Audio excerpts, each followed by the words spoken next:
wal aliyyul azim.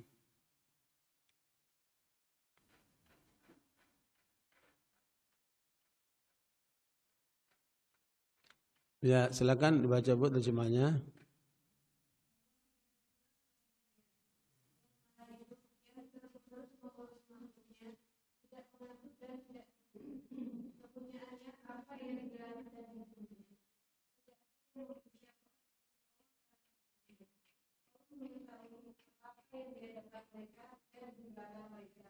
Dan mereka tidak mengetahui sesuatu pun tentang ilmunya, melainkan apa yang dia terjadi. Kursinya meliputi langit dan bumi, dan dia tidak merasa berat memelihara keduanya, dan Allah Maha Tinggi Maha Besar. Jadi itu penjelasan Allah tentang Allah sendiri. Makanya akal nggak mampu untuk bisa mencapai siapa Allah itu. Makanya filsafat yang dibuat oleh manusia dari zaman Yunani kuno, itu intinya apa Ibu? Filsafat itu intinya apa? Mencari Tuhan. Ya, tapi dengan akal. Ya, tidak akan sampai karena kemampuan akal manusia terbatas oleh batok kepalanya ini kan. Sehingga filsafat hanya sampai pada kesimpulan Tuhan ada. Ya, sebagai sang pencipta. Tapi siapa Tuhan itu? Terjadi kemudian perbedaan-perbedaan yang terjadi dengan umat manusia. Ada yang menganggap Tuhan itu api, maka lahirlah ajaran Zoroaster yang ada di Iran dulu. Ya, ada yang menganggap Tuhan itu sapi, maka itulah yang disembah di India. Kan? Ada yang Tuhan itu dianggap sebagai patung. Nah, itu yang banyak disembah di negeri Arab dulu kan. Di Mesir, di Yordania, di mana-mana itu. Patung dianggap Tuhan itu. Ada yang Tuhan itu dianggap totem-totem seperti yang ada di wilayah Irian dan sebagainya itu. Jadi ekspresi manusia tentang Tuhan akhirnya bervariasi. Tapi hanya satu-satunya agama, yaitu Islam yang mengajarkan manusia tentang siapa Tuhannya, Allah SWT. Qul huwallahu ahad. Ya, Allah sendiri yang menjelaskan tentang dirinya. Makanya di Malaysia tidak boleh menggunakan istilah Allah kecuali orang Islam. Ya, ada pihak lain menggunakan istilah Allah. Tapi dia nyembah kepada selain Allah. Karena mereka menyembah pada manusia atau menuhankan manusia atau menggunakan 3 oknum lah gitu. Nah, barakallahu untuk supaya mengetahui tentang Allah, ya Bu, maka Allah perintahkan untuk kita pelajari pada ayat ke-19 surat Muhammad. Ya, fa'lam annahu la ilaha illallah wastaghfir li dzambika walil mu'minina wal mu'minat wallahu ya'lamu mutaqallabakum wa mathwaakum. Fa'lam annahu la ilaha illallah wastaghfir li dzambika walil mu'minina wal mu'minat wallahu ya'lamu mutaqallabakum wa mathwaakum.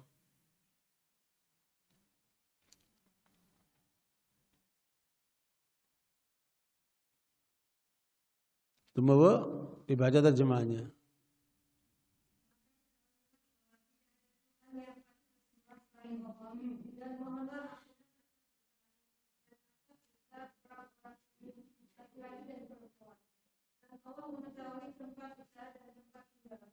Ya, di situ perintah dari Allah untuk berilmu tentang apa? Tidak ada Tuhan yang berhak disembah kecuali Allah. Itu perintah. Baru kamu praktekkan wastaghfir li dzambika. Berarti cara Allah mendidik kita, kamu harus berilmu dulu, baru kamu praktekkan. Sehingga itulah Imam Bukhari menetapkan dalam kitabnya al-ilmu qabla al-qawli wal amal. Berilmulah sebelum kamu berkata dan berbuat. Ilmu dulu. Ya, makanya kenapa banyak orang sekarang sholatnya enggak khusyuk. Hidupnya terlunta-lunta karena tertuju kepada selain Allah. Kalau ada masalah, yang diingat bukan Allah. Banyak orang kalau kena penyakit yang diingat apa? Dokter, obat, rumah sakit mana, ya kan? Bukan Allah diingat dulu. Kalau ada masalah, ya larinya kepada manusia atau kepada selain Allah. Itulah orang kalau tidak mengenal Allah. Makanya kalau kita itu sadar bahwa kita ini hamba Allah, kalau ada masalah kemana Bu? Kepada Allah dulu. Ya, karena Allah katakan dalam surat An-Nahl ayat 53, "Wa ma bikum min ni'matin fa min Allah." Ya, wa idza massakumud durru fa ilaihi taj'arun. Ya, surat apa? An-Nahl ayat 53.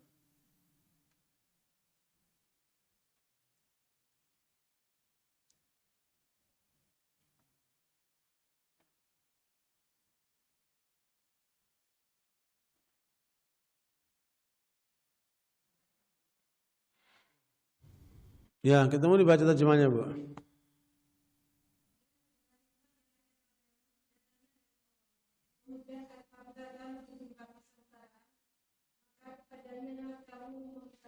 Harusnya begitu.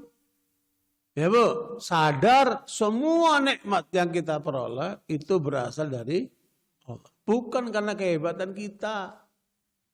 Ibu dapat suami dari mana itu? Dari Allah. Ibu dikasih kesehatan di mana, Bu? Dari Allah. Semua kemudahan hidup ini berasal dari Allah. Ya, tetapi jangan lupa, kalaupun kamu punya masalah, dalam hidup ini pasti punya masalah. Enggak ada orang hidup tidak punya masalah. Ibu punya masalah enggak? Ya? Wajahnya udah kelihatan banyak masalah. Bu, kita semua manusia pasti punya masalah. Beda-beda masalahnya. Ya Bu. Tetapi Allah ingatkan, kalau kamu punya masalah, jangan lupa kamu kembali kepada Allah. Jangan ke dukun, jangan ke Gunung Kidul, atau Gunung Kawi, ya Bu, jangan yang keris, ya, jangan sampai ke kuburan, Bu, kemana? Kepada Allah. Jangan lupa itu. Setiap masalah, Nabi mengajarkan wudhu, sholat, minta sama Allah. Tuh, sebelum mencari jalan keluarnya. Gimana jalan keluar? Nanti Allah mudahkan buat kita. Kalaupun kita punya penyakit, fa idza maritu fa huwa yashfin. Kalaupun saya sakit, yang menyembuhkan siapa? Allah. Makanya dokter, rumah sakit, obat itu hanya sarana saja. Ya, bukan tujuan. Sarana. Sama seperti seluruh kehidupan ini semua sarana yang Allah berikan kepada kita, kan? Makanya syukuri nikmat Allah itu. Ya, apa aja nikmat Allah, Bu? Bu, apa aja nikmat Allah, Bu? Tidak terhitung. Surat Ibrahim ayat 34. Ya, Bu. Wa in ta'uddu ni'matallahi la tuhsuha. Innal insana la zalumun kafar.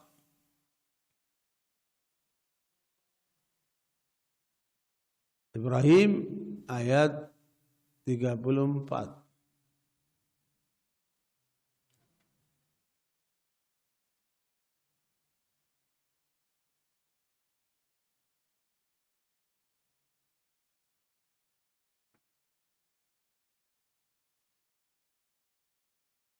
Ya. 34.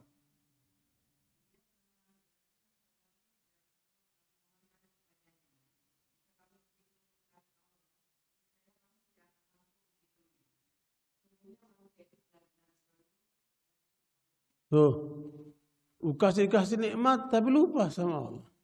Disuruh sholat, kadang sholat kadang enggak. Kadang enggak sholat sama sekali. Gimana itu? Padahal nikmat yang diberikan kepada kita tidak terbatas. Nikmat yang luar biasa banyaknya, enggak bisa dihitung. Ya Bu, apa aja nikmat itu Bu? Paling tidak deteksinya oleh para ulama ada 2 model. Nikmat ada berapa, Bu? Ada dua model. Yang pertama namanya usulun ni'am. Pokok nikmat. Artinya kalau orang tidak menyadari pokok-pokok nikmat ini, maka hancurlah orang itu. Ya, maka rusaklah kehidupan orang itu. Itu pokok-pokok nikmat.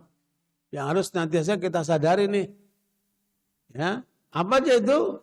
Yang pertama nikmat Islam. Itu pokok nikmat yang paling mahal.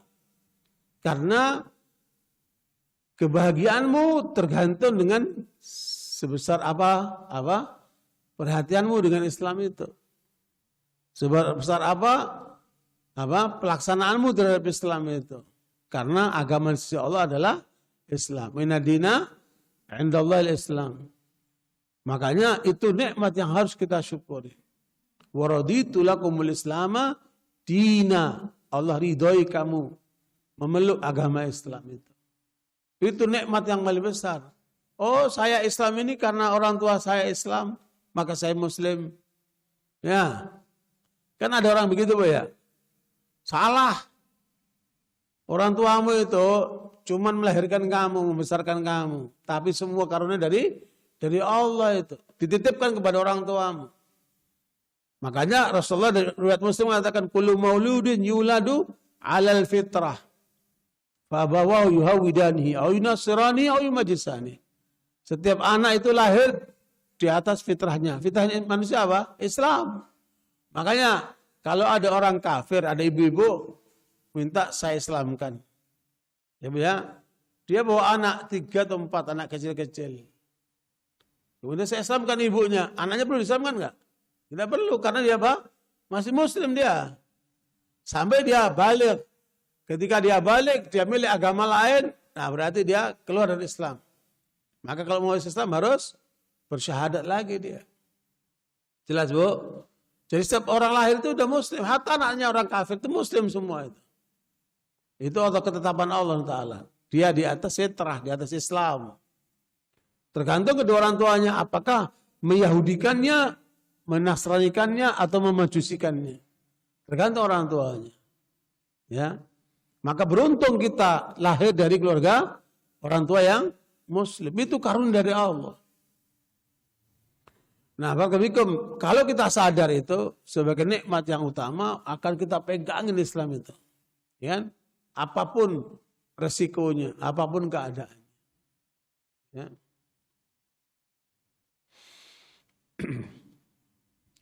Ibu sekalian, hati-hati. Ada ibu-ibu ke rumah saya pakai cadar, nangis-nangis karena anaknya pakai jilbab, masuk kuliah di salah satu perguruan tinggi yang terkenal, tapi akhirnya murtad. Putrinya yang si mata wayang itu, yang dia harapkan justru apa? Murtad. Sedih banget tuh ibu. Ya. Jadi makanya jangan cuma sekedar ngirim anak sekolah, tapi nggak dikontrol, nggak dibina, nggak dikawal. Ada lagi orang tua di Surabaya, ya dosen. Kemudian anaknya tadinya SMP, SMA, rajin sholat di masjid. Anak laki, sholat di masjid rajin. Waktu SMP, SMA. Anak soleh. Kemudian dia ke Jakarta, masuk ke salah satu perguruan tinggi negeri yang terkenal. Ya Bu, suatu hari dia pulang liburan, dia udah gak mau sholat. Bahkan dia ngomong sama ibunya, apa itu sholat? Saya gak yakin dengan Tuhan. Coba itu Bu. Kenapa? Dia bergaul dengan kelompok kiri yang MPKI itu. Dibawa sampai hati Tuhan tuh anak. Wah, orang tuanya sedih banget. Ya, rusak. Kalau Tuhannya saja sudah diingkari, apalagi yang lain.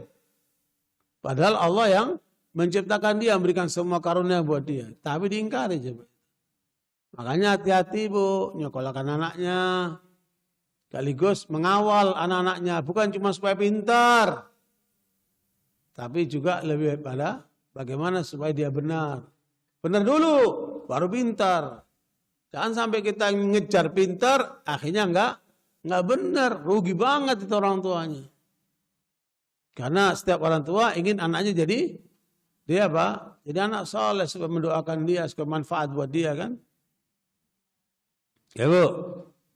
Nah barakallahu itu gambarannya. Bagaimana nikmat Allah yang pokok tadi apa Bu? Pertama apa? Islam. Itu nikmat pokok itu Bu. Yang kedua apa? Nikmat iman. Setelah kita menerima Islam, maka harus kita tingkatkan kualitasnya menjadi mukmin. Dari muslim menjadi mukmin. Kenapa? Karena orang muslim belum tentu mukmin. Tapi kalau mukmin pasti muslim. Orang munafik itu orang muslim Bu. Tapi dia anti Islam. Dia berpihak kepada musuh-musuh Islam. Orang munafik itu muslim di dunia, kafir di akhirat. Ya, bahkan orang munafik itu akan berada di neraka yang paling rendah. Surat An-Nisa ayat 146. Ya. Innal munafiqina fid darkil asfali minan nar. 145 146 itu, Bu. An-Nisa 145. Coba dibaca, Bu.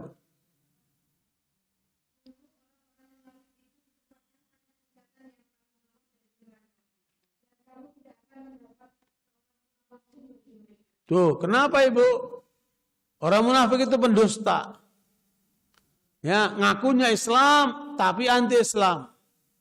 Kata Ibn Abbas di masa Nabi itu hidup, orang munafik itu ada 370 orang. Kenapa mereka munafik? Pura-pura Islamnya.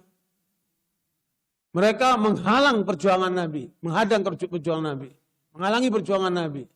Mereka bekerja sama dengan orang-orang kafir, bekerja sama dengan orang Yahudi, bekerja sama dengan musuh-musuh Islam untuk menggembosi dakwah Nabi. Coba itu.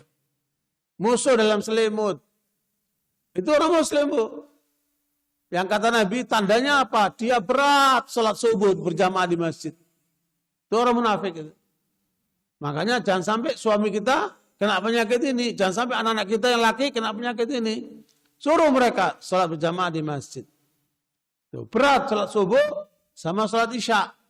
Karena sholat isya baru pulang kerja. Capek dia. Suruh ke masjid. Ya, dorong dia ke masjid. Anak kita, suami kita supaya berjamaah di masjid. Subuh masih enak tidur dia. Bangunkan. Malah ada ibu-ibu malah diselimutin. Ya, anaknya laki malah diselimutin. Kasihan masih pagi. Lah, ibu sayang bukan pada tempatnya itu. Ya, menyalahi ketetapan syariat. Ya. Jadi itu, makanya kita menyadarkan diri kita pada orang lain, jangan sampai kita kena penyakit kemunafikan. Ya, karena itu fatal akibatnya. Muslim di dunia, kafir di akhirat. Ya, karena di neraka yang rendah. A'udzubillahi min dzalik. Ya. Nah, barakallahu itu nikmat yang kedua. Nikmat apa, Bu? Iman yang harus kita syukuri. Kemudian nikmat apa yang ketiga, Bu? Nikmat sehat walafiat. Ya, kita dikasih nikmat sehat, ya Allah, makan enak, tidur nyenyak, ya kan? Ini banyak orang diuji oleh Allah dengan penyakit, dia nggak sehat. Ya, apalagi komplikasi kan? Berbagai penyakit sekarang. Semakin banyak rumah sakit, semakin banyak dokter, semakin banyak orang yang sakit sekarang kan? Dan penyakitnya macam-macam. Yang paling takutkan itu kan degeneratif dari itu. Penyakit yang apa? Yang merusak tubuh kita itu. Termasuk, Bu, diabetes. Ya, Bu. Makanya banyak orang sekarang mengejar harta, lupa dengan kesehatannya. Kalau udah dapat harta, tahu-tahu kena stroke atau kena kanker, kena apa? Harta yang dikumpulkan dia keluarkan untuk membiayai apa? Pengobatannya sampai habis. Nah, ini orang tidak tahu prioritas. Ya Bu, makanya jaga kesehatan. Itu karunia Allah yang pokok itu. So, kalau sakit udah nggak enak rasanya kan. Makan nggak enak, tidur nggak nyenyak, ya namanya sakit. Yang enak pun rasanya pahit. Ya, kalau sakit. Makanya orang tahu artinya sehat kalau apa? Kalau merasakan sakit. Dan kita diuji oleh Allah diantaranya dengan diuji dengan penyakit itu supaya sadar ya nikmat sehat itu mahal. Makanya preventif lebih baik daripada kuratif. Ya, menjaga tubuh kita dengan olahraga, dengan makanan yang sehat, dengan pola makan yang benar lebih baik daripada pengobatan. Ya, jangan nunggu sakit. Makanya harus apa? Kita jaga diri kita. Ya, preventif. Nah, barakallahu ada ungkapan menarik itu. Jadikanlah makananmu obat sebelum obat jadi makananmu. Maknanya apa? Setiap kita kali makan, kita mikir jadi obat enggak ini? Ya, jangan makan sembarangan. Banyakkan orang makan asal kenyang, tapi nggak tahu efek kenyang itu jadi penyakit enggak itu. Ya, makanya kalau makan makanan yang sehat yang bisa menjadi tubuh kita itu menjadi sehat. Ya, karena ini yang paling banyak orang penyakit kenapa Ibu? Ibu, gula. Ya, gula ini yang paling banyak menyebabkan orang banyak penyakit. Gorengan itu karena minyaknya. Minyak itu juga sumber penyakit juga itu. Ya, makanya jangan berlebihan. Ibu ya, sehingga dengan itu tubuh kita itu menjadi sehat. Apalagi kalau ibu-ibu belajar tentang sehat pola Rasulullah. Rasul itu sehatnya tahu Bu. Rasanya apa Bu? Tahu. Rasulullah Ibu tidak pernah sakit kecuali akhir hayat beliau. Allah uji dengan penyakit. Panas, demam, tinggi. Sebelum beliau wafat itu kan. Kita nggak menemukan Rasulullah sakit yang kayak kita sering sakit ini kan. Kenapa? Hasil penelitian para dokter, Ibu catat Bu ya. Mau nggak Ibu? Sehat ala Rasulullah. Ibu, judulnya apa? Sehat ala Rasulullah. Ada 6 cara supaya sehat ala Rasulullah. Ini hasil penelitian dalam konferensi sejarah Nabi, Sirah Nabawiyah di Qatar tahun 79. Dihadiri oleh Pak Hamka dari Indonesia. Indonesia dihadiri oleh Pak Hamka waktu itu. Dan saya punya referensi makalah-makalah yang disampaikan di konferensi itu. Ada 7 juz, dikumpulkan 7 juz dalam bahasa Arab. Saya punya. Nah itu saya temukan di antaranya hasil penelitian dokter terhadap sehat ala Rasulullah ada 6 Ibu. Yang pertama, kalau mau sehat, perhatikan pernapasan. Ya. Dan pernapasan itu yang paling sehat. Oksigennya kapan Bu? Waktu subuh. Ya, makanya suami anak laki-laki Ibu suruh ke masjid supaya sehat. Ibu-ibu habis sholat subuh bergerak itu keluar rumah ambil pernapasan karena itu adalah oksigen yang terbaik pada waktu subuh itu. Nah Nabi itu menjaga itu sholat subuhnya. Ya, kita pun diajarkan untuk menjaga sholat subuhnya. Itu makanya pernapasan ini adalah inti kesehatan manusia. Makanya di Jakarta Ibu, kami dulu sering mengadakan pengobatan gratis untuk masyarakat yang miskin di tengah Jakarta. Ya, daerah belakang Senen itu. Ya, kemudian daerah Jakarta Utara, di berbagai daerah yang di Jakarta tapi mereka tertinggal secara ekonomi. Ya, kami mengadakan pengobatan gratis di sana dan kerjasama dengan dokter-dokter dari Yarsi. Nah itu hasil pemantauan dan evaluasi dari para dokter itu 70% orang Jakarta itu kena penyakitnya apa Bu? Ispa. Ya pernapasan.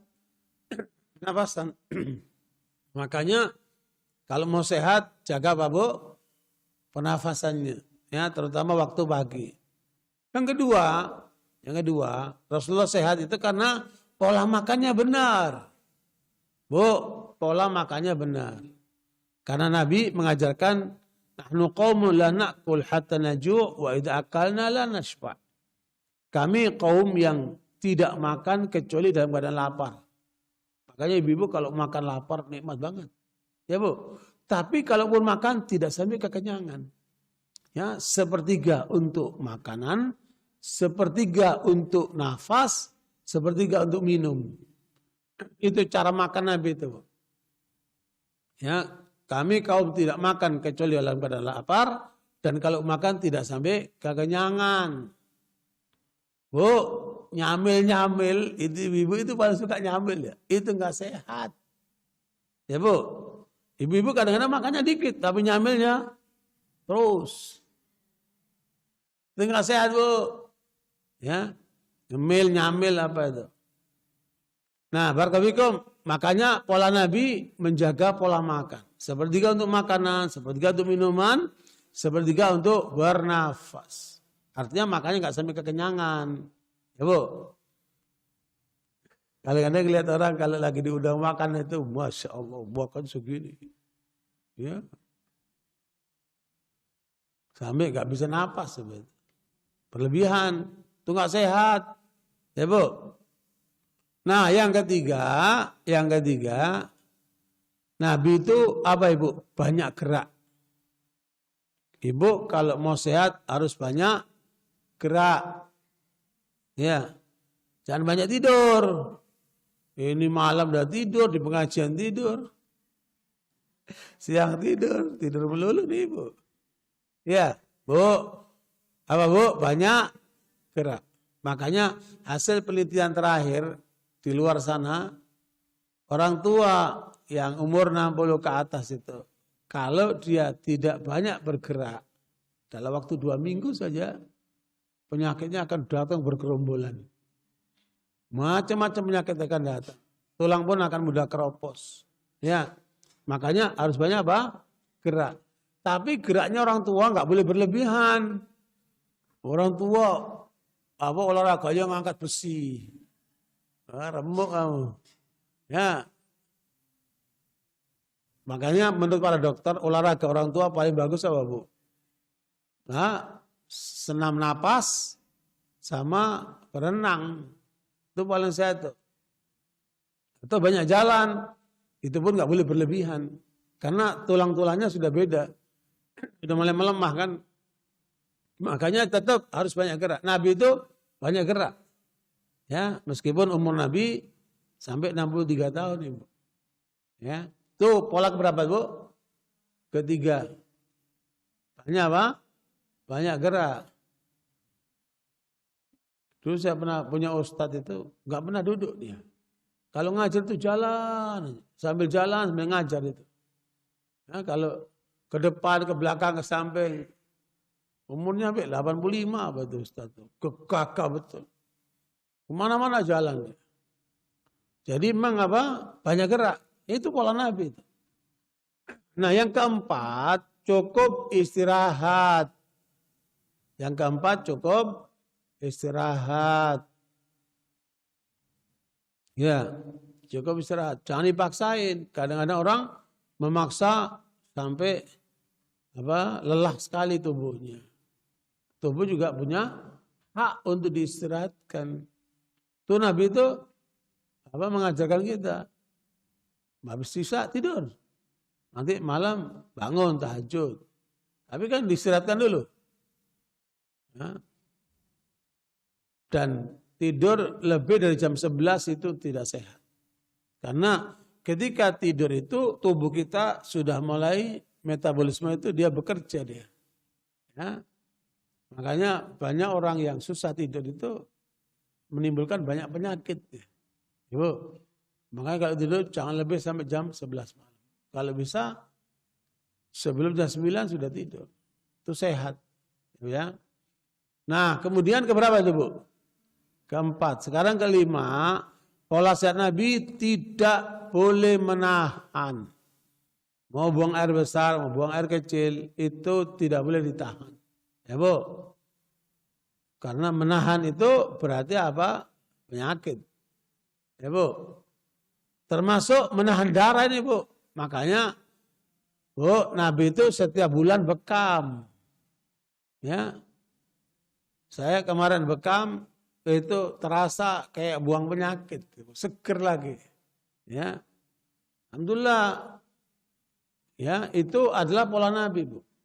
Bahkan malaikat Jibril mewasiatkan kepada Muhammad, sampaikan kepada umatmu untuk berbekam. Karena bekam itu menghilangkan apa, Bu? Banyak penyakit. Ya, subhanallah itu, Bu. Berapa tadi, Bu? Kelima. Jadi jangan menahan. Menahan buang air besar, buang air kecil, menahan darah, ya, buang pada waktunya. Ya. Nah, kemudian yang keenam itu adalah menjaga stabilitas rohani. Kalau 5 itu semua urusan tubuh, Bu, ya. Tapi yang keenam ini justru yang paling penting, yaitu menjaga stabilitas rohani. Bu, dari hasil penelitian para ilmuwan, tubuh kita itu hanya menempati 20%. Ya, Bu. Kita memenuhi kebutuhan tubuh yang 5 tadi itu baru memenuhi cuma 20% dari kebutuhan tubuh. 80% ada di mana? Di rohani. Ya, maka rohani kita harus sehat. Gimana cara rohaninya sehat? Ya, jaga sholat 5 waktu. Ditambah dengan sunnah-sunnah qobliyah ba'diyah. Ya, jaga tahajud malam, jaga baca Quran, ya, jaga untuk senantiasa mengkonsumsi halal, jaga untuk supaya bisa bersedekah, ya, dan berbuat yang terbaik kepada manusia, terutama kepada kedua orang tua. Ya. Nah, itu semua akan menghasilkan apa? Rohani yang sehat. Gitu. Orang yang pelit itu pasti rohaninya sakit. Ya, Bu? Dan banyak indikasi orang itu kalau rohaninya lagi sakit. Termasuk yang ngomongnya jorok itu. Mulutnya jorok itu pasti rohaninya sakit. Ya. Makanya kalau rohani itu terpenuhi, yang dia dapatkan apa? Kebahagiaan, ketenangan, kenyamanan hidup. Itu dari rohani, Bu. Bukan dari jasmani. Jasmani ini pelengkap aja tubuh kita ini. Cuma 20% dia. Padahal yang penting apa? Rohani itu 80% itu. Banyak orang yang diperhatikan kan dohirnya. Oh, jilbabnya lebar. Oh, jenggotnya panjang. Oh, begini, begitu. Nah, itu dohir. Ya. Tapi yang lebih penting apa? Ya rohanimu itu, yang dalam diri kita ini, dalam jiwa kita ini. Ya. Dan sekaligus rohani tidak akan pernah sehat kalau tidak terhubung sama Allah SWT. Nah, itu ayat ke-152 surat Al-Baqarah. Fadhkuruni adzkurkum washkuruli wala takfurun. Yo. Al-Baqarah 152.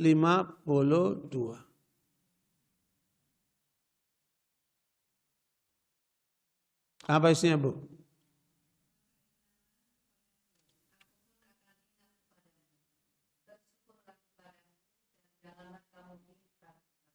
Kenapa suruh ingat sama Allah? Kenapa, Bu? Supaya kamu jangan jahat. Supaya kamu jangan melanggar Allah. Karena semua kejahatan manusia sebabnya apa? Lupa sama Allah. Ya, makanya ibu-ibu, wanita-wanita soleh di masa lalu itu kalau suaminya pergi bekerja, cuman satu wasiatnya. Ya, pesannya kepada suaminya. Wahai suamiku, aku pesankan sama kamu, kamu jangan lupa sama Allah. Di mana sih kamu berada? Itu pesannya ibu-ibu dulu kepada suaminya yang bekerja. Bukan, ayo mas, cari duitnya banyak. Lah, hanya korupsi dia. Iya bu? Bu, nasihatnya bu, jangan lupa sama Allah. Begitu pula nasihat kepada anak-anak ibu yang mau sekolah, mau kuliah. Cuma satu pesannya, kamu jangan lupa sama Allah. Dengar adzan, penuhi itu panggilan Allah. Ya? Jangan sampai kamu makan haram, mencari haram, bergaul dengan yang haram. Nah, ingatlah sama Allah dalam semua keadaan. Nah, kalau kita ingat sama Allah, maka urusan hidup ini akan beres. Tapi yang sering terjadi apa? Lupa sama Allah. Itu Ibu. Ya. Makanya yang kedua apa? Kurang bersyukur. Wadkuruni azkurkum washkuruli wala takfurun. Syukurlah kepada Allah. Jangan kamu ingkar sama Allah. Karena nikmat yang Allah berikan kepadamu itu banyak sekali. Sekarang orang diuji sakit dikit aja, aduh sudah apa ngeluh, ya kan? Makanya ibu sekalian, Allah katakan walanudhiqannahum minal adzabil adna dunal adzabil akbar la'allahum yarji'un. Kadang-kadang memang sengaja aku timpakan kepada manusia itu adab yang kecil di dunia ini. Dengan penyakit, dengan peristiwa-peristiwa, ya Bu. Supaya apa? Supaya cepat sadar dia. Karena di luar di akhirat itu menunggu adab yang besar. Nah, itu cara Allah untuk mengingatkan hambanya. Makanya kalau sudah mengalami musibah, ujian, sadar. Nah, ini teguran dari Allah. Gitu Ibu. Oke, lanjut Bu ya. Jadi itu nikmat yang keberapa? Yang ketiga. Nikmat yang ketiga adalah nikmat sehat. Nikmat yang pertama tadi Bu, nikmat Islam. Nikmat kedua, nikmat iman. Itu pokok nikmat tuh. Nikmat yang ketiga apa? Sehat. Ya. Wasihataka qabla sakomik. Kata Rasulullah. Jaga kesehatanmu sebelum datang penyakitmu. Bagaimana? Jaga masa mudamu sebelum datang masa tuamu. Ya. Jaga hidupmu sebelum datang kematianmu. Ya. Jaga saat kamu apa? Kaya sebelum datang waktu miskin. Itu semua diingatkan sama Nabi. Ya, supaya kita jangan lalai. Banyakkan orang kalau mau berbuat, entar dulu. Entar sok. Ya, entar kalau udah pensiun. Entar kalau udah tua. Kalau udah tua, udah beda lagi. Urusannya banyak. Penyakit. Ya, bikin sibuk. Akhirnya nggak berbuat apa-apa. Ya, makanya kalau masih muda begini, kita kemudian beramal soleh, kita ke pengajian, ya Bu, kita bersedekah, kita banyak beramal. Pada saat kita tua dan tidak lagi mampu datang ke pengajian, tidak lagi mampu untuk bersedekah, amalan itu tetap ngalir Ibu. Karena udah menjadi kebiasaan. Ya Bu. Nah, barakallahu itu nikmat keberapa tadi? Ketiga Bu ya. Nah, yang keempat nikmat waktu. Makanya Nabi mengatakan sibukkanlah kamu, maksimalkan waktumu sebelum datang kesibukanmu. Ya? Ya. Jaga waktumu sebelum datang kesibukanmu. Masing-masing ada waktunya. Waktu sekolah kita belajar. Ya. Nanti kalau udah bekerja udah nggak sempat lagi belajar. Ya, masing-masing ada waktunya.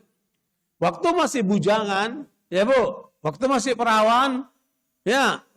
Belum banyak kegiatan rumah tangga, bebas. Nah, itu harus kita maksimalkan untuk menggali potensi-potensi baik. Nah, nanti kalau udah sibuk dengan rumah tangga, dengan apalagi punya anak, udah. Apalagi anak kecil tuh, aduh saya lihat anak saya yang anaknya kecil tuh, saya kasihan. Capek ngadepin anak itu kan. Lari meluru ke sono kemari. Kita lihat aja capek. Gimana ibunya kan. Yang ngurusin anak itu.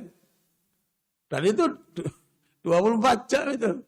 Nanti baru ditaruh. Baru mau tidur. Bangun itu anak. Coba itu. Nah itulah. Kesibukan duniawi itu kan seperti itu. Gak ada habisnya. Makanya ibu-ibu yang anaknya banyak itu hebat. Ya. Ya, gimana ngurus anaknya? Yang lebih hebat lagi siapa Bu? Nabi Yakub. Makanya diturunkan surat Yusuf menjadi pelajaran buat semua keluarga itu. Ya, anaknya 12 semuanya laki. Dari 4 istri. 12 berapa? Laki semua. Ya, ibu ngurusin anak laki 2-3 orang aja udah, aduh, capek berantem lu. Ibu, gimana kalau 12 anak itu kan? Subhanallah itu. Nah, makanya, Bu, kita harus memanfaatkan waktu kita, harus pandai mengatur, memanage waktu kita itu. Ya, karena waktu kita itu kata Hasan Basri, innaka majmu'atun minal ayyam, kullama dhahaba ba'duha dhahaba ba'duk. Wahai manusia, kamu hanya kumpulan dari hari-hari. Setiap hari melepas, maka jatah hidupmu berkurang. Lah kok malah diulang tahunin? Lah ulang tahun itu kan waktumu berkurang. Kok malah diulang tahunin? Makanya aneh itu. Ya Bu, umur berkurang tapi senang gimana? Ya Bu. Makanya manfaatkan, maksimalkan waktu kita untuk faida faraghta fansab.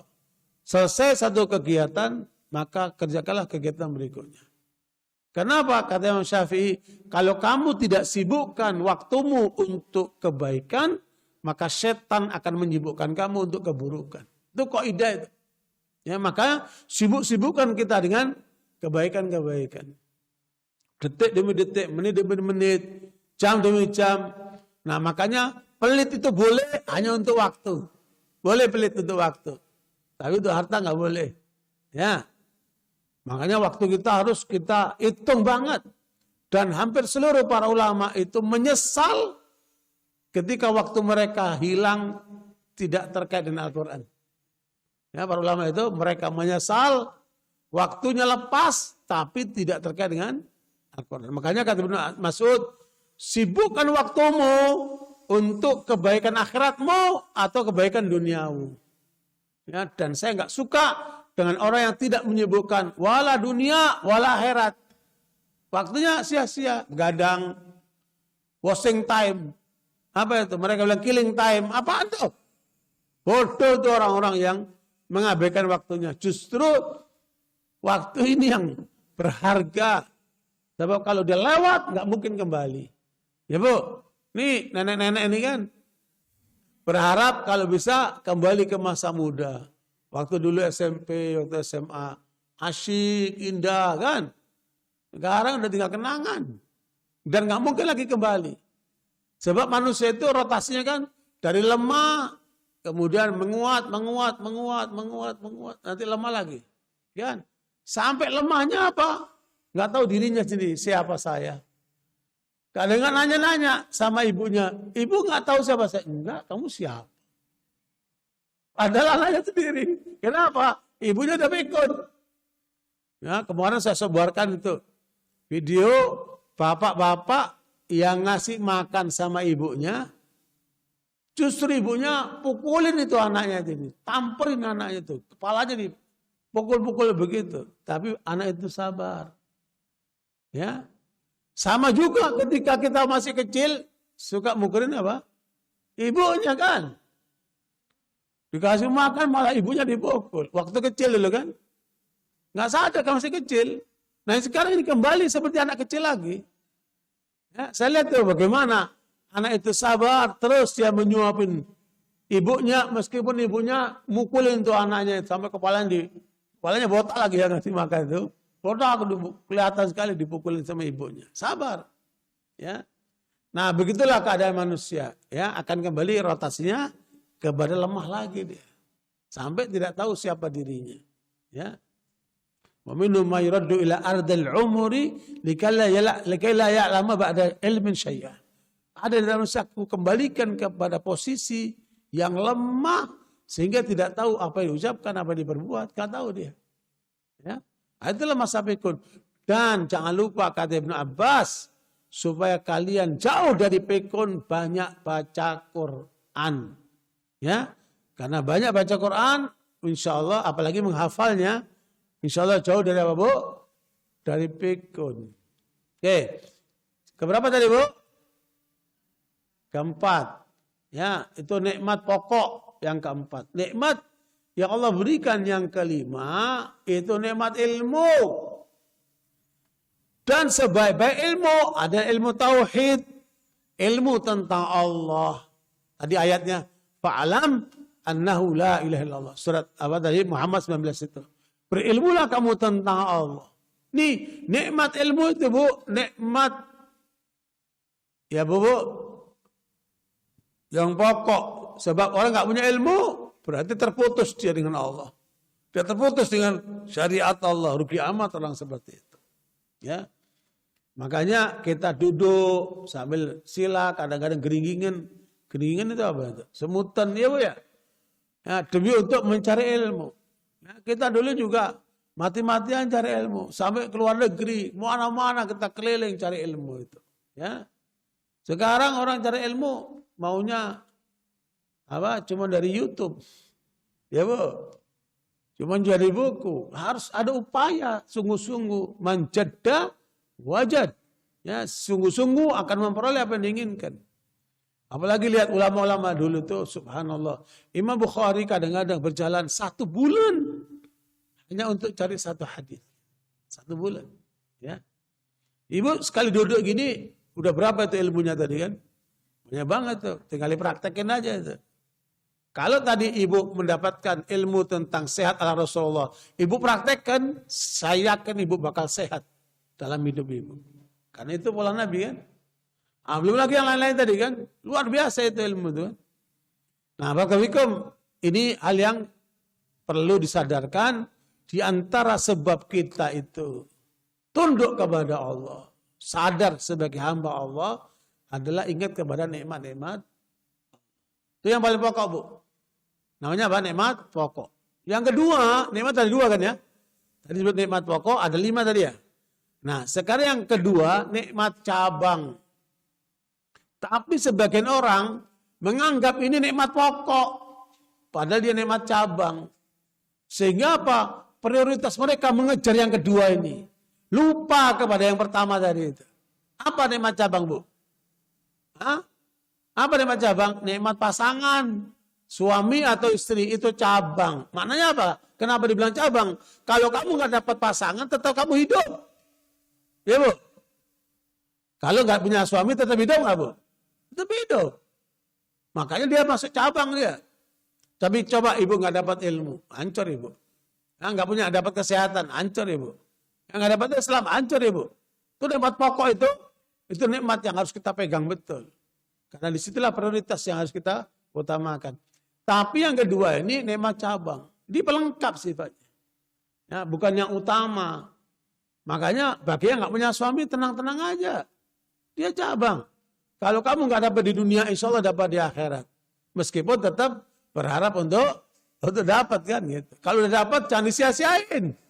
Bu, suamimu itu surgamu. Ya Bu, jangan lupa jangan disepelekan, jangan diabaikan. Makanya harus dirawat, dijaga. Ya Bu. Dan bagaimana supaya sehidup sesurga. Ya Bu. Jangan nanti maunya masuk surga sendirian Ibu. Suaminya nggak diajak. Dia tahajud sendiri. Suaminya nggak dibangunin. Ya Bu. Dia ngaji sendiri. Suaminya dibiarin nggak ngaji. Nah ini Ibu mau masuk surga sendirian ini. Ya Bu. Makanya harus bersama-sama saling mengingatkan untuk masuk surga. Sehidup sesurga seperti itu. Oke. Jadi itu nikmat cabang termasuk nikmat pasangan. Kemudian dari pasangan dapat apa? Dapat apa? Dapat keturunan, dapat anak. Anak itu nikmat cabang, bukan nikmat pokok. Kenapa? Enggak punya anak pun tetap mesti apa? Bisa hidup. Tuh, nikmat anak masuk nikmat cabang. Tapi banyak orang menganggap anak itu segala-galanya. Ya Bu? Itu. Sehingga sampai dia kurbankan agamanya demi anaknya. Naudzubillah min dzalik. Ya, ada orang tua korupsi demi anaknya, mencuri demi anaknya. Bahkan ada ibu-ibu menjual dirinya demi anaknya. Coba itu. Berlebihan banget tuh kan. Jangan korbankan agamamu demi anakmu. Ya, justru anakmu, pasanganmu, kata Allah bisa menjadi musuh kalau dia memalingkan kamu dari Allah. Di mana itu Bu? Surat At-Taghabun ayat 14 Ibu. Ya ayyuhalladzina amanu inna min azwajikum wa auladikum aduwwan lakum fahdharuhum. At-Taghabun 14. Makanya jangan sampai kita berpaling dari Allah demi anak atau demi suami. Rugi amat. At-Taghabun ayat yang ke-14.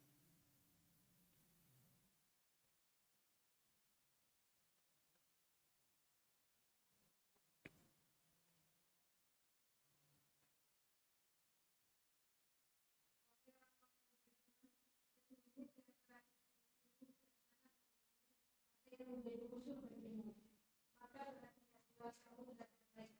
Dan jika kamu memaafkan dan kamu santun serta ya, makanya itu jangan sampai anak atau pasangan kita memalingkan kita dari Allah. Ya, nggak boleh kita ikuti. Nah, itu nikmat cabai yang keberapa, Bu? Kedua. Yang ketiga apa, Bu? Harta. Harta itu nikmat cabang. Sebab ibu nggak punya harta pun tetap bisa hidup. Ya, harta itu nikmat cabang. Sementara kebanyakan orang tujuannya cari harta. Padahal itu memang sarana. Salah menempatkan prioritas mereka. Ya, maka tidak jarang dia korbankan istrinya, dia korbankan rumah tangganya demi untuk meraih harta. Ya, dia korbankan kesehatannya, dikorban. Kenapa? Dia salah prioritas. Dianggap harta itu segala-galanya. Bu, harta itu nggak setia.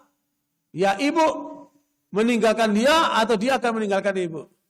Ya, itulah harta itu.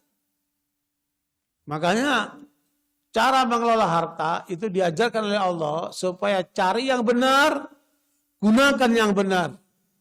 Ya, termasuk menitipkannya di sisi Allah. Ma indakum yanfad wa ma indallahi baq. Di tanganmu bakal habis itu harta. Tapi kalau kamu titipkan di sisi Allah, itulah yang kekal abadi untuk kamu. Ya, Bu. Maka itulah bentuknya disedekahkan, diwakafkan, ya Bu, dihibahkan. Ya, yang diberikan kepada orang lain itu bentuk daripada kita sedang menitipkan kepada Allah Subhanahu wa taala. Jadi itu Bu ya.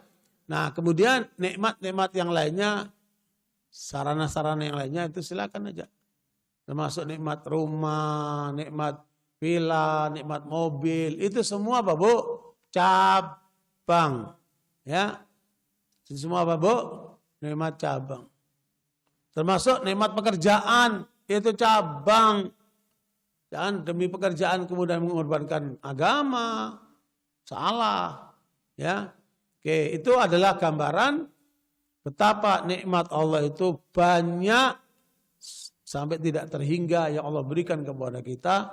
Paling tidak ukurannya Ibu lihat dari dua sudut itu, Bu. Sudut pokok-pokok nikmat dan sudut pokok-pokok cabang-cabang nikmat. Di situ akan lihat, ya Allah, luar biasa karena Allah kepada kita itu.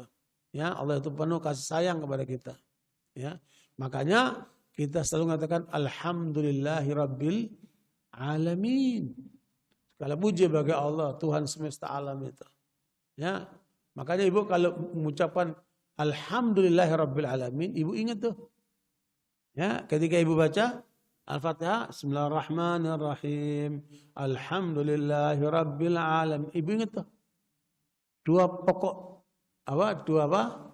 nikmat itu, nikmat pokok dan nikmat cabang. Insya Allah itu akan menambah memantapkan sholat Ibu. Kan? Nah, itu. Makanya itulah pentingnya mengenal Allah itu. Fa'lam anahu la ilaha illallah. Nah, sekarang Ibu sekalian, kan kata-kata fa'lam, berilmulah kamu tentang la ilaha illallah. La ilaha itu adalah bentuk penolakan segala macam jenis Tuhan. Ya, tidak ada kompromi dengan siapapun Tuhan itu kecuali dengan Tuhan Allah SWT. Nah, pernyataan tidak ada Tuhan itu oleh Allah disebutkan dalam Al-Quran ada 4 jenis Tuhan yang diagungkan oleh manusia. Dan kita orang bertauhid tidak boleh mengagungkan semua itu. Apa aja itu, Bu? Apa aja itu, Bu? Pertama, Tuhan yang berhala-berhala itu. Berhala-berhala yang disembah oleh manusia itu. Tidak boleh kita tuhankan. Tidak boleh kita agungkan. Karena itu buatan manusia. Itu Allah sebutkan pada ayat 74 surat Al-An'am. Ya, ketika Nabi Ibrahim menegur ayahnya. Wa idh qala Ibrahimu li abihi Azar atattakhidhu asnaman alihah. Itu Ibu. Jadi Nabi Ibrahim menolak dan sekaligus menasihati ayahnya yang juga pekerjaannya memahat berhala, memahat patung-patung. Maka Nabi Ibrahim menegur ayahnya. Nah, kita pun harus menolak patung-patung berhala-berhala yang disembah oleh manusia itu. Ya. Jelas, Bu? Dibaca, Bu, terjemahnya.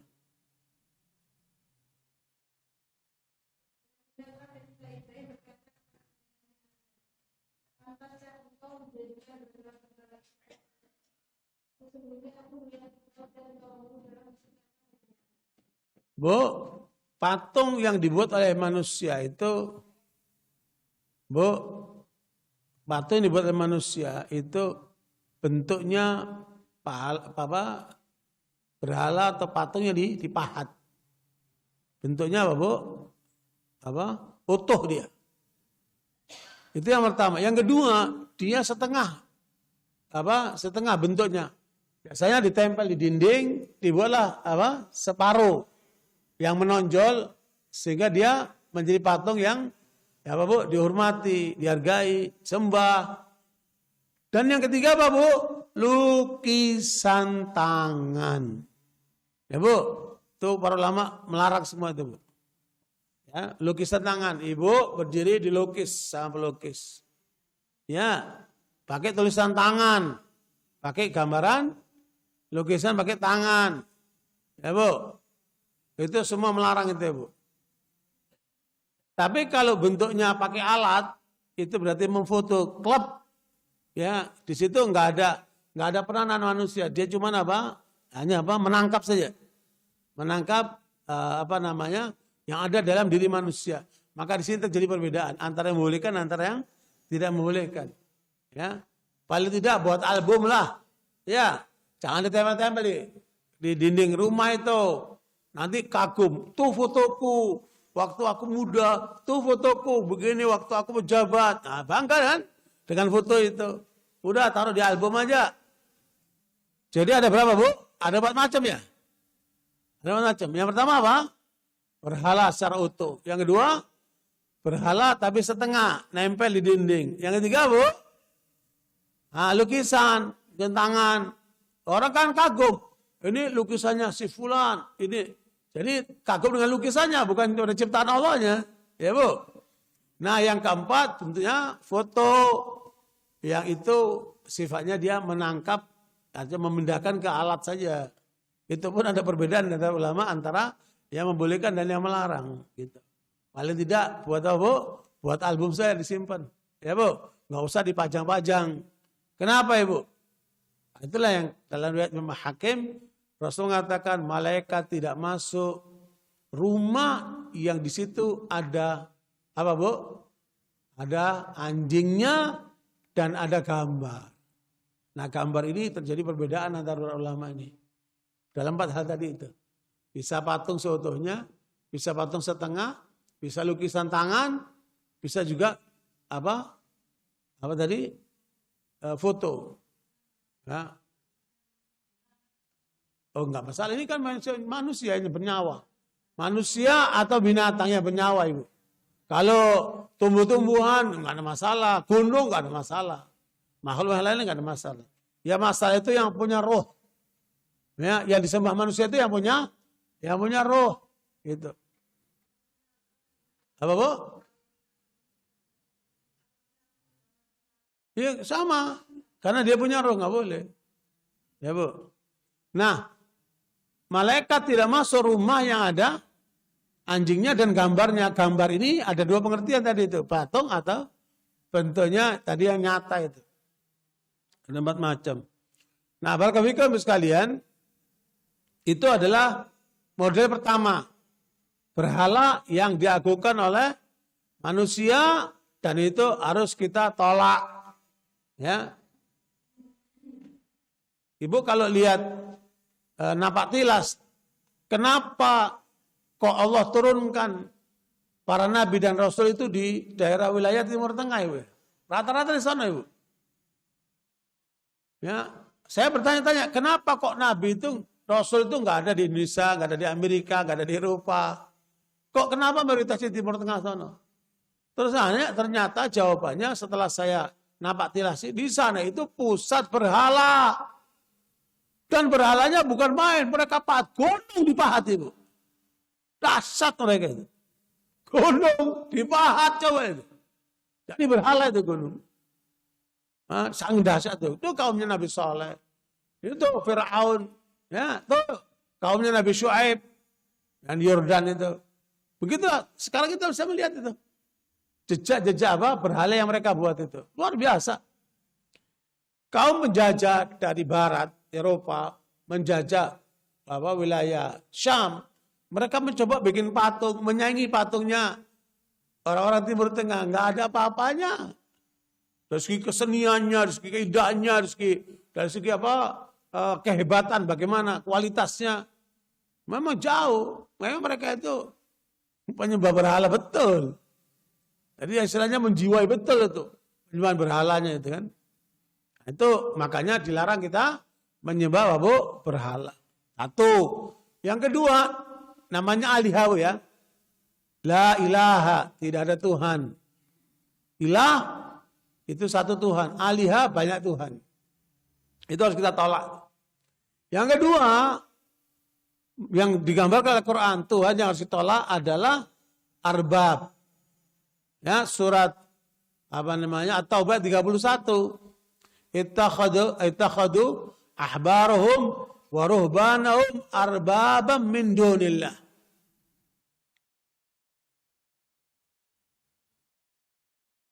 Surat apa? At-Taubah 31.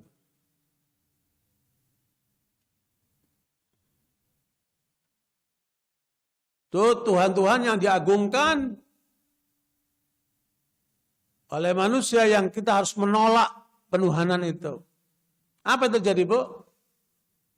At-Taubah 31. Tuhan bentuknya apa itu? Kalau tadi Tuhan bentuknya berhala, sekarang Tuhan bentuknya apa, Ibu?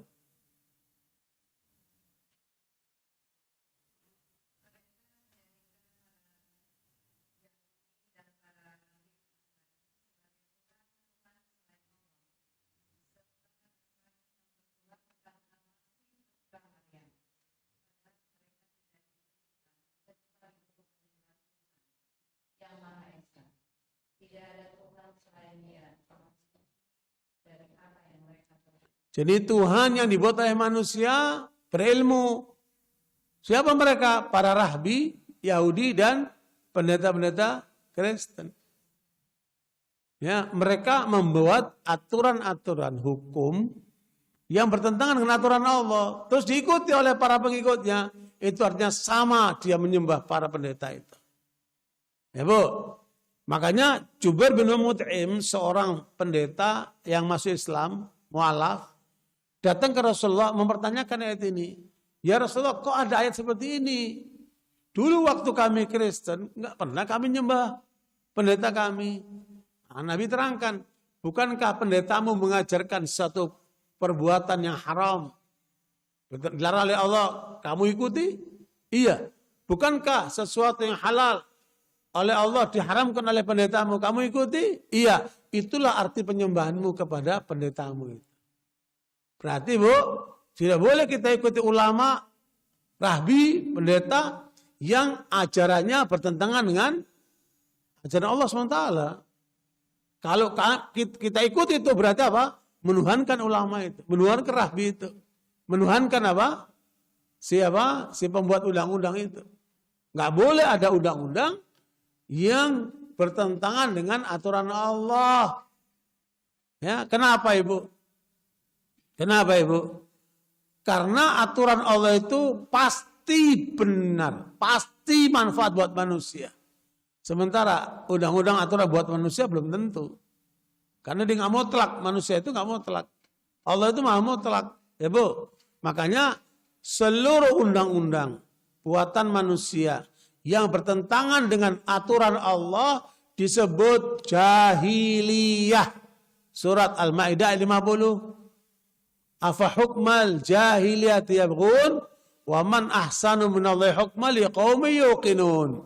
Ibu, seluruh aturan, seluruh undang-undang, ya, seluruh hukum yang bertentangan dengan aturan Allah, dengan undang-undang Allah, dengan hukum Allah, maka disebut itu adalah apa Bu? Jahiliyah.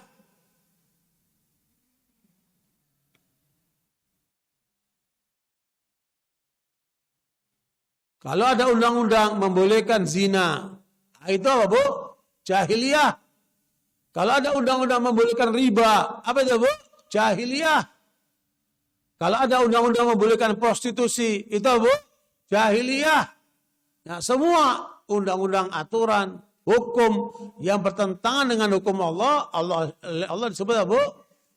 Jahiliyah. Silakan dibaca Bu.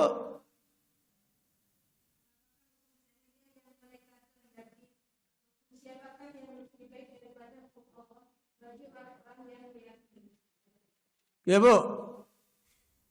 Bahkan Allah menyinggung ada perilaku-perilaku jahiliyah dilakukan oleh ibu-ibu. Di mana itu Bu?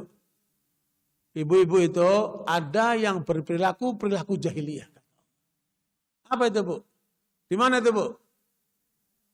Hah? Tidak. Surat Al-Ahzab ayat 33. Wa qarna fi buyutikunna wa la tabarrajna tabarrujal jahiliyatil ula.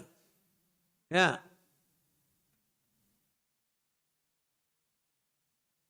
Allah menyuruh ibu-ibu, terutama istri Nabi, di rumah. Kalaupun keluar, jangan keluar dengan penampilan jahiliyah. Ya Bu, jadi ketika seorang wanita keluar rumah penampilannya tidak sesuai dengan aturan Allah, dengan hukum Allah, maka dia sedang apa Bu? Berperilaku jahiliyah. Seperti apa Ibu? Coba dibaca dulu Bu. Al-Ahzab ayat 33.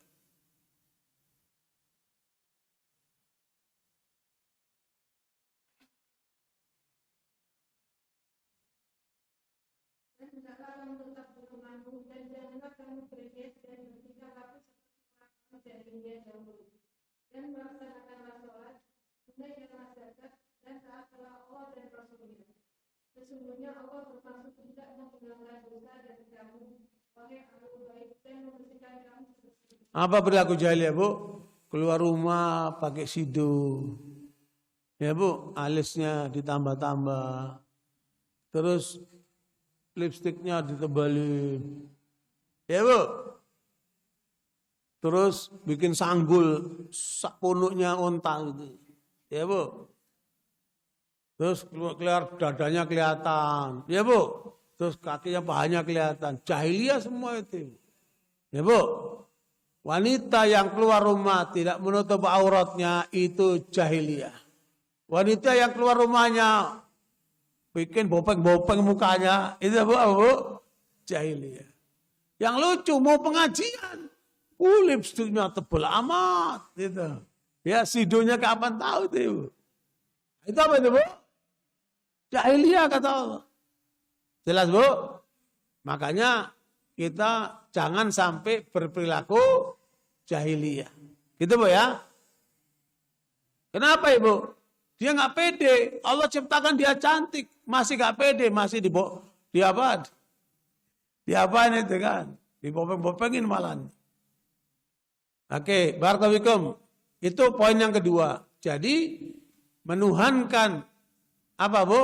Manusia melalui apa? Hukum-hukumnya. Namanya arbab. Ya. Makanya anggota dewan itu Bu, dia bisa berubah menjadi Tuhan dia. Kalau membuat legislasi undang-undang yang bertentangan dengan undang-undang Allah. Kalau diikuti oleh masyarakat. Ya Bu, maka undang-undang itu disebut undang-undang apa? Jahiliyah. Ya, sementara pembuat undang-undang dianggap Tuhan selain Allah. Para pengikut rakyatnya dianggap apa? Berperilaku jahiliyah. Ya, seperti itu, Ibu. Makanya kita harus totalitas dalam bertauhid. Ya, kita tuhankan Allah, kita ikuti aturan Allah. Jangan bertentangan. Ya, Bu. Oke, keberapa tadi? Kedua. Itulah Tuhan yang dituhankan oleh manusia. Namanya arbab. Ya. Membuat undang-undang, buat aturan, yang penting aturan Allah SWT. Yang ketiga, namanya tauhid. Ya, atau jamannya tawaghid. Ya. Pada ayat ke-36 surat An-Nahl. Ya. Allah katakan tentang para nabi dan rasul dahulu. Walaqad ba'atsna fi kulli Walaqad ba'atsna rasulan, ya, walaqad ba'atsna apa Bu ayatnya, Bu? Surat An-Nahl ayat 36.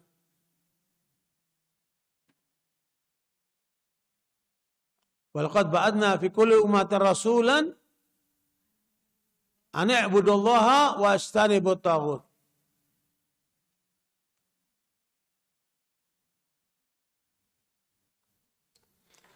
An-Nahl ayat 36, Bu.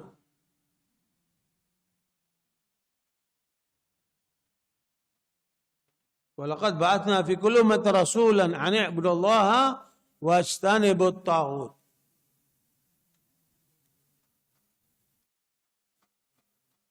Jadi tugas para nabi dan rasul itu menekankan pada bentuk penolakan kepada taghut. Silakan baca, Bu.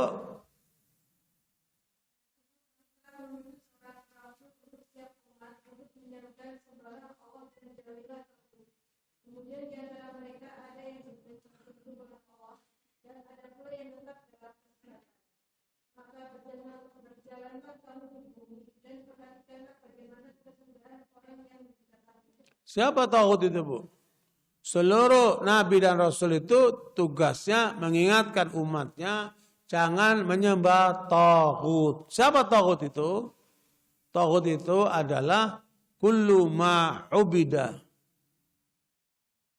Semua yang disembah. Kullu ma'budin au muta'in au madbu'. Ya, kullu ma'budin au muta'in au madbu'. Siapa saja yang disembah, diikuti, ditaati mutlak selain Allah, maka dia adalah taghut. Siapa saja yang disembah, diikuti, ditaati selain Allah, yang bertentangan dengan aturan Allah, maka dia apa, Bu? Taghut. Nah, taghut ini bisa setan, bisa dukun, bisa suami, bisa penguasa. Dan biasanya taghut itu adalah orang yang punya kekuasaan.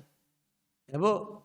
Makanya Fir'aun ketika memaksakan kehendaknya kepada rakyatnya untuk menuhankan dirinya, maka disebut dengan taghut. Idhab ila Fir'auna innahu tagha.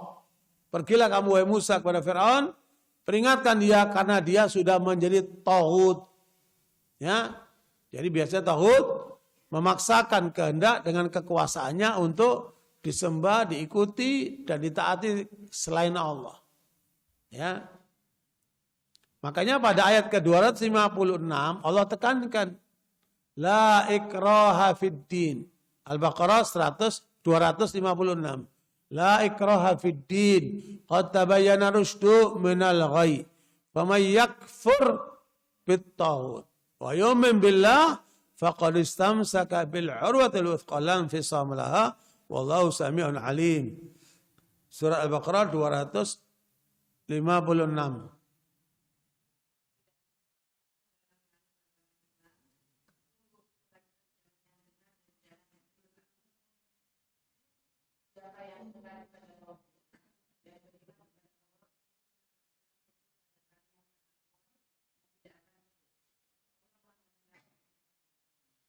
Jadi taghut itu sebenarnya apa, Bu? Syaitan yang memalingkan manusia dari Allah, memaksakan kehendaknya untuk disembah atau diikuti atau ditaati untuk menentang Allah. Itulah taghut. Ya, Bu. Maka siapa yang ingkar dengan taghut, dengan setan itu, dan beriman kepada Allah, maka dialah orang yang berpegang dengan tali la ilaha illallah. Al-urwatul wuthqa itu berpegang dengan tali yang kuat, maknanya apa, Bu? Berpegang dengan tauhid la ilaha illallah. Ya. Jadi tauhid itu juga disebut dengan al-urwatul wuthqa. Itu pegangan yang kokoh. Sehingga kita tidak boleh berpaling dari Allah untuk menyembah, mengikuti, mentaati tauhid. Jelas itu, Bu? Keberapa tadi? Ketiga. Tuhan yang disembah oleh manusia namanya tauhid. Adapun yang keempat, yang dituhankan oleh manusia namanya andad. Andad. Surat Al-Baqarah 165. Al-Andad surat Al-Baqarah 165. Wa minan nasi mayattakhidhu min dunillahi andadan yuhibbunahum ka hubbillah. Waladina amanu asyaddu hubban lillah. Al-Baqarah 165. Itulah yang dituhankan manusia dalam bentuk apa? Andad.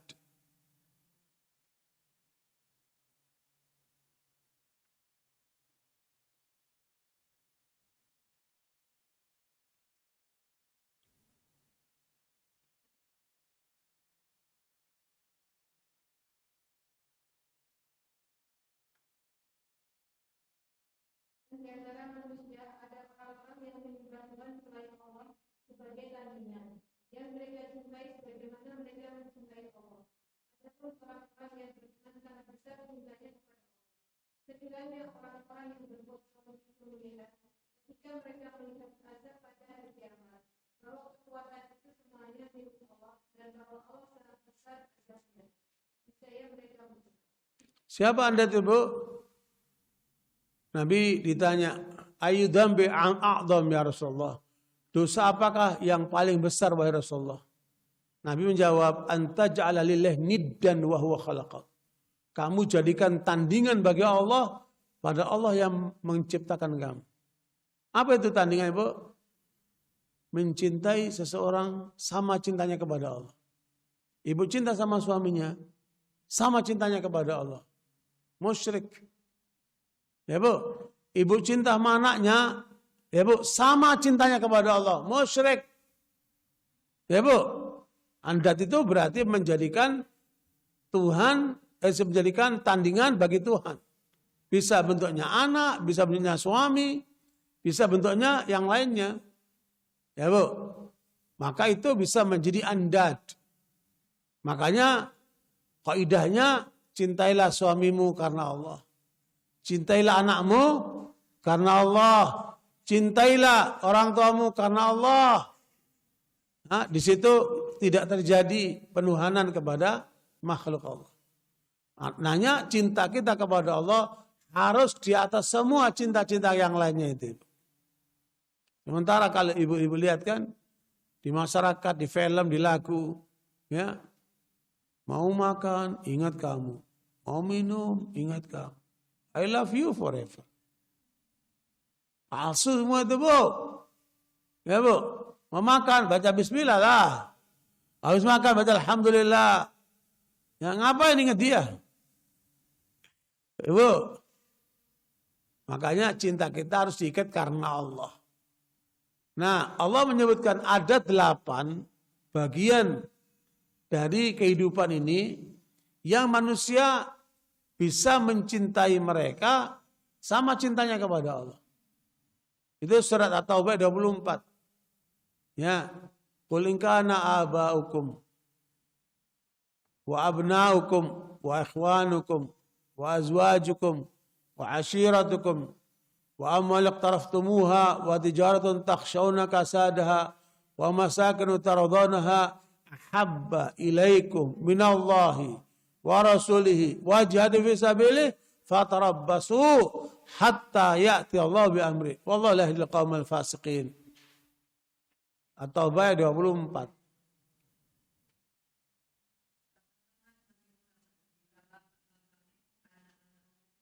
Saudara-saudaramu, pasangan-pasanganmu, keluargamu, kekayaan yang kamu usahakan, dan perniagaan yang kamu khawatirkan kerugiannya, serta tempat tinggal yang kamu sukai lebih kamu cintai daripada Allah dan Rasulnya dan daripada jihad jalannya.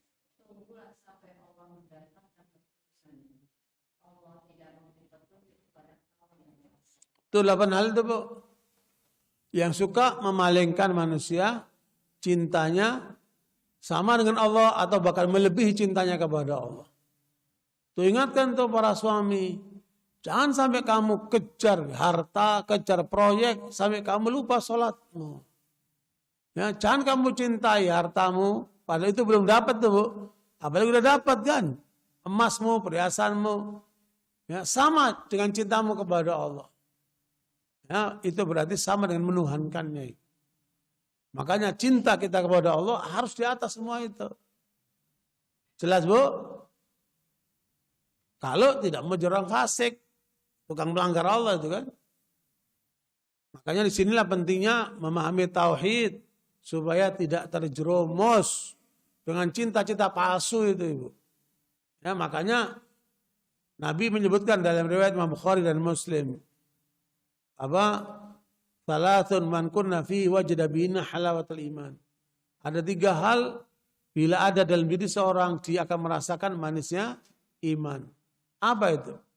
Pertama, an yakuna Allah wa rasuluhu ahabba ilaihi mimma siwahuma. Jadi seorang bisa merasakan nikmatnya iman apabila 3 hal kata Nabi. Yang pertama, hendaknya dia menjadikan Allah dan Rasulnya lebih dia cintai dari yang lainnya. Ya. Allah dan Rasulnya harus lebih kita cintai daripada orang tua kita, Ibu.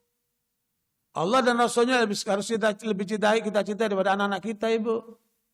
Allah dan Rasulnya harus kita lebih cintai daripada pekerjaan-pekerjaan kita itu. Proyek-proyek kita itu. Jangan sampai kita terhalang dari Allah dan Rasulnya karena urusan duniawi. Ini banyak anak-anak muda, wanita-wanita berjilbab, habis lulus kuliah, melamar ke pekerjaan. Oleh pekerjaannya disyaratkan kamu diterima di sini dengan gaji besar, tapi tidak boleh pakai jilbab. Ya, Bu? Maka apa jawaban Ibu?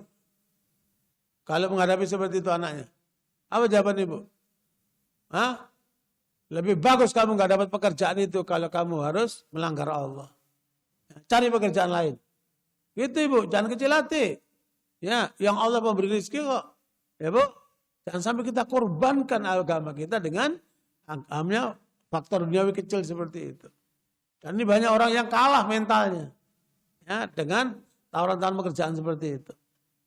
Makanya Allah dan Rasulnya harus kita lebih cinta daripada yang lainnya. Nah, itu baru benar tuh. Akan terasa manusia. Yang kedua, an yuhibbal mar'a la yuhibbu illa lillah. Cintailah seorang karena Allah. Ya, cintailah seorang karena Allah. Di situ akan dapat kenikmatan iman. Yang kedua, cintailah seorang karena Allah. Ya, Bu. Makanya bertemu karena Allah, berpisah karena Allah. Itu keren banget. Ya, nikmat banget tuh. Bukan karena dia ganteng, bukan karena dia kaya, bukan karena faktor lain. Kita mencintai dia karena Allah. Wah, itu keren banget. Nah, yang ketiga, wa an yakrahu an ya'uda ila al-kufri kama yakrahu an yuqdhafa fin-nar. Hendaknya dia benci kekafiran sebagaimana dia benci kalau masuk api neraka. Ya, yang ketiga, hendaknya dia benci kepada kekafiran sebagaimana dia benci masuk api neraka. Ya, Bu. Jadi itulah gambaran daripada andat yang harus kita hindari. Yang dilarang oleh Allah untuk kita cintai sama cintanya kepada Allah SWT. Dengan demikian ada berapa, Bu? Penghalang manusia dari Allah? Ada 4. Ya, Bu. Penghalang manusia dari Allah dalam segi ketuhanannya.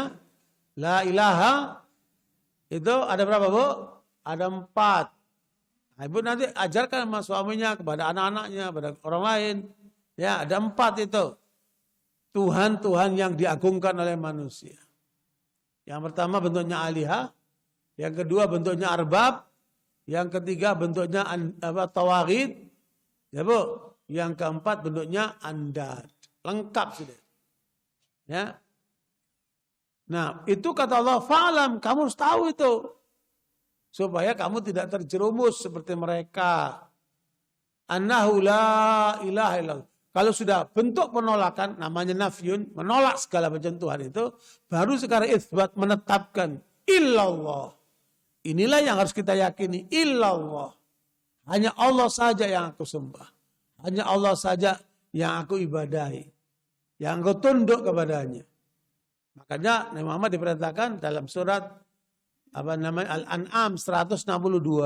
Qul inna salati wa nusuki wa mahyaya wa mamati lillahi rabbil alamin. Gitu. Baru benar itu tauhidnya. Ya.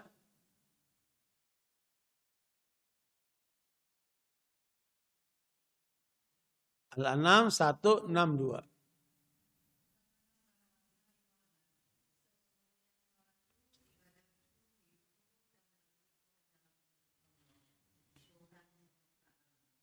Ya Bu, jadi kalau kita sudah mengenal Allah dalam arti tadi, apa saja yang dipanggil Allah, ya Allah, Allahumma, ya Bu, yang dipanggil Allah. Senang manggil Allah, susah pun manggil Allah, ya. Maka bahkan dia sudah menetapkan dirinya seluruh apa yang ada di dalam diriku, sholatku, ibadah kurbanku, mati dan hidup untuk Allah. Makanya Nabi Ibrahim dites oleh Allah. Ya, sampai 80 tahun tidak punya anak itu. Kemudian Allah berikan kepadanya Hajar, istri kedua. Kemudian lahirlah Ismail. Ya Bu. Kemudian Ismail itu sama ibunya ditaruh di Mekah. Kemudian dia balik ke istri yang pertamanya. Ya Bu, di Palestina. Sarah. Dan Sarah itu wanita tercantik di masanya Ibu. Tapi nggak dikasih anak sama Allah.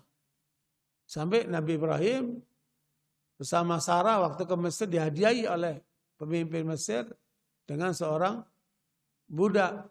Kemudian budak itu dinikahin sama Nabi Ibrahim. Kemudian dari Hajar inilah lahir anak Ismail. Sehingga kemudian dibawa ke Mekah, taruh di sana. Sampai kemudian Ismail itu besar. Nabi Ibrahim balik-balik antara Palestina mana Mekah itu. Pada saat sudah agak besar itu anak, Nabi Ibrahim dimimpin, kamu sembelih itu anakmu itu. Hah? Kamu sembelih itu anakmu itu. Allah mau tes, apakah dia lebih cinta kepada anaknya atau cinta kepada Allah? Dan mimpi Nabi itu pasti benar. Maka kemudian Nabi Ibrahim menyampaikan kepada anak Ismail, aku diperintahkan oleh Allah untuk menyembelih kamu. Makanya Ismail sebagai anak Nabi dan dia juga Nabi, tahu kalau Allah merintahkan nggak mungkin mencelakakan. Tahu kalau Allah merintahkan pasti di baliknya ada kenikmatan dan kebahagiaan. Maka dia katakan, ya abatif al-ma tu'mar. Satajiduni insyaallah minas sabirin. Ya ayahku, kerjakan apa diperintahkan oleh Allah. Engkau akan temukan aku sabar. Bu, direbahkan itu Ismail. Pisaunya sudah di leher gini. Kan? Watallau lil jabin. Kepalanya didangakkan gini. Ketika mau dilaksanakan, Allah ganti Ismail itu dengan domba yang kemudian disembelih. Sekarang akan kita laksanakan nanti Idul Kurban ini kan. Itu kenapa itu? Itu hikmahnya itu. Seandainya ibu atau kita kaum bapak-bapak disuruh nyembelih begitu. Apa kira-kira reaksinya? Hah? Boro-boro. Untuk nyembelih kambing aja ngitung-ngitung. Kok mahal amat? Mau nyembelih sapi bertujuh ngitung-ngitung. Padahal disembelih sapi. Padahal sembelih itu kambing. Tapi sekarang banyak orang yang imannya kurang kuat. Itu perintah Allah itu. Fasholli li rabbika wanhar. Kamu sholat untuk Tuhanmu dan sembelih itu. Korbanmu itu. Karena Allah. Ya Bu, Allah nggak terima dagingnya, nggak terima darahnya. Yang terima apa? Ketakwaanmu, ketundukanmu kepada Allah. Itu semua adalah ujian hidup. Benar nggak itu Islammu kamu? Maka sembelih itu kambing, sembelih itu sapi. Karena Allah, atas perintah Allah. Fasholli rabbika wanhar. Ya, Nabi Ibrahim lulus. Disembelih anaknya, tapi diganti oleh Allah dengan domba kan. Sekarang diwarisilah. Syariat itu oleh Muhammad dan diperintahkan kepada umatnya. Jadilah tuh waktu kurban itu kan. Kan luar biasa itu. Itu menunjukkan kita adalah hamba Allah. Apa yang diperintahkan oleh Allah, sami'na wa ata'na. Dan Allah tidak mungkin mencelakakan kita. Justru kurban itu ternyata manfaat itu banyak orang kan. Bagikan kepada orang banyak kan. Makanya banyak orang ibu, dia makan daging setahun sekali pada waktu Idul Kurban itu. Saya menemukan banyak orang yang miskin itu tidak pernah makan daging. Kapan makan dagingnya? Ketika pada Idul Kurban itu. Itu karunia Allah SWT. Makanya barakallahu tidak ada satu perintah Allah yang mencelakakan manusia, enggak ada. Nah, kalaupun itu zahirnya, tapi di balik itu ada nilai-nilai besar yang kita baru paham berikutnya itu. Ya. Nah, karena itu barakallahu ketika menghadapi ujian-ujian lain lebih ringan lah. Anak aja disuruh nyembelih, ya kan? Tapi kemudian di balik itu jadilah hukum berkorban itu. Nah, barakallahu sekalian, itu saja kajian kita pagi hari ini bahwa sampai kepada kita mengenal Allah. Nanti siapa Allah itu akan kita bahas pada kesempatan akan datang. Ya, supaya lebih mendalami lagi karena di Al-Qur'an itu nama Allah itu disebutkan sebanyak 2824 kali. Ya, 2824 kali nama Allah disebut di Al-Qur'an. Ya. Nah, itu nanti kita akan dalami lebih jauh supaya pengenalan kita kepada Allah itu mantap. Sehingga hidup ini betul-betul kita persembahkan untuk Allah. Yang menciptakan kita itu, yang memberikan nikmat kita tanpa batas tadi itu. Barakallahu Ustaz Muhammad, kalau ada pertanyaan silakan Bu. Iya Bu. Apa? Iya. Iya.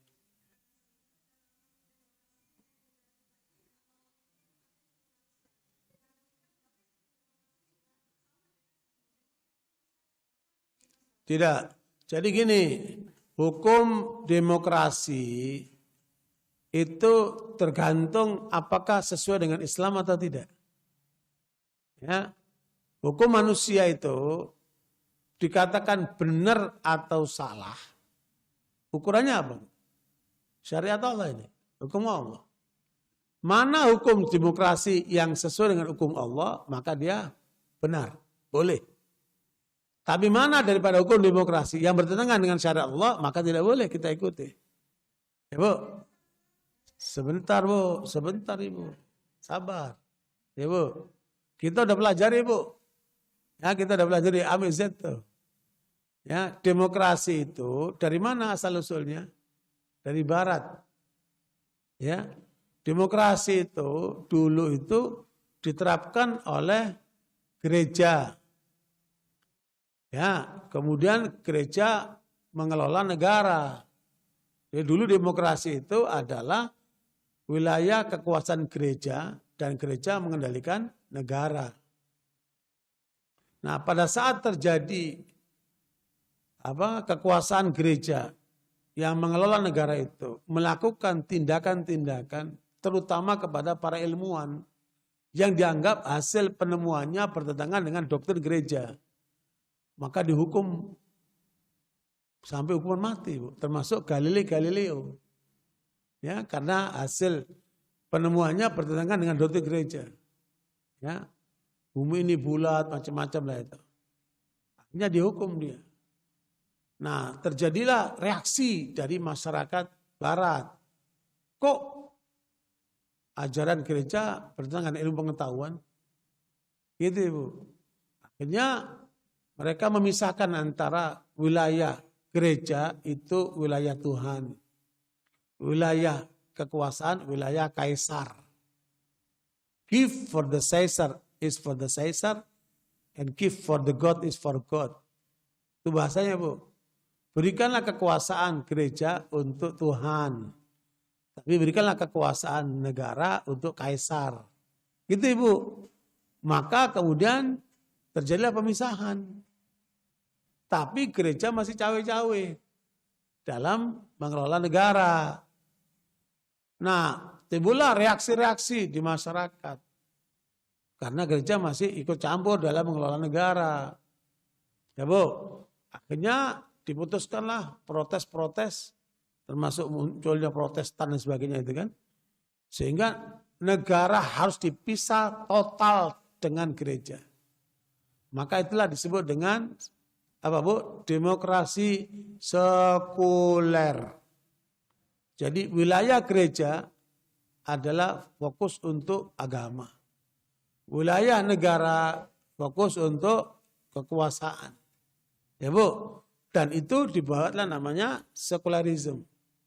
Pemisahan antara agama dan negara. Pertanyaannya, apakah demokrasi Indonesia seperti itu? Jawabannya tidak. Indonesia bukan negara sekuler, juga bukan negara agama. Tapi Indonesia adalah negara yang beragama. Paham, Bu? Makanya dibuatlah Pancasila. Di sana ada ketuhanan yang Maha Esa. Di negara-negara barat yang berdasarkan demokrasi sekuler nggak ada itu, Bu. Nggak ada itu, Bu. Maka Indonesia ini spesifik. Makanya dalam pernyataan waktu kita ditahan, ya, kemudian diproses di pengadilan, kita harus ngakui NKRI, ya, Bu. Padahal kita nggak pernah nolak NKRI. Ya, itu ketentuan, aturan mereka. Di antara pernyataannya bahwa NKRI, Pancasila, Undang-Undang Dasar 45 dan Pancasila tidak bertentangan dengan syariat Islam. Itu pernyataan itu. Ya. Dan tidak boleh bertentangan dengan syariat Islam. Karena mayoritas penduduk Indonesia adalah Muslim. Gitu. Jelas, Bu? Jadi beda demokrasi barat yang sekuler itu dengan demokrasi kita. Demokrasi yang beragama. Makanya kalau menurut saya kita harus Islamkan demokrasi. Ini yang belum jalan, Bu. Perjuangan dakwah ke depan adalah bagaimana mengislamkan demokrasi. Seperti apa coba? Contoh. Dalam demokrasi itu adalah ketetapannya one man, one vote. Satu orang, satu suara. Sama. Mau suaranya tukang becak, suaranya profesor, sama semuanya. One man, one vote. Ya, Bu. Oleh Orde Baru dirubah itu. Bukan one man, one vote. Tapi dikasih kewenangan kepada MPR untuk memilih presiden. Dulu kan presiden dipilih siapa? Oleh MPR. Rakyat memilih MPR. Ya kan? MPR memilih calon presidennya. Berarti apa nih? Demokrasi dari one man one vote jadi apa? Musyawarah. Nah, itu mengislamkan demokrasi. Tapi sekarang udah pudar lagi nih. Pudar lagi itu kan. Ini tergantung kebijakan apa? Keputusan daripada kekuasaan kan.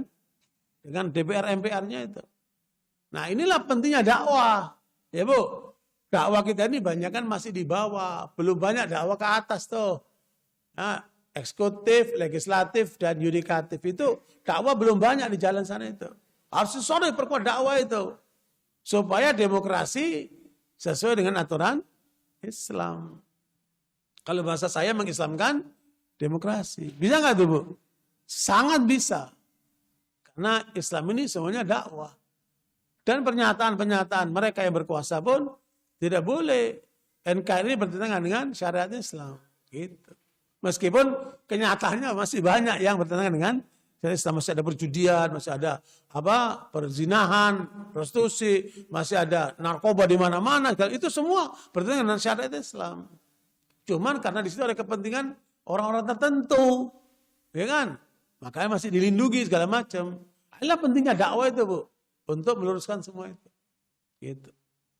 Jelas, Bu? Jelas, Bu? Alhamdulillah. Oke, sudah jam 11. Kayaknya harus kita hentikan. Cukup Bu ya. Insyaallah kita ketemu nanti bulan depan kalau Allah berkehendak. Jazakumullah khair atas segala perhatiannya, mohon maaf kekurangannya. Kita tutup dengan doa kafaratul majlis. Subhanallah asyhadu an la ilaha illa anta astaghfiruka wa atubu ilaik. Walhamdulillah. Assalamualaikum warahmatullahi wabarakatuh.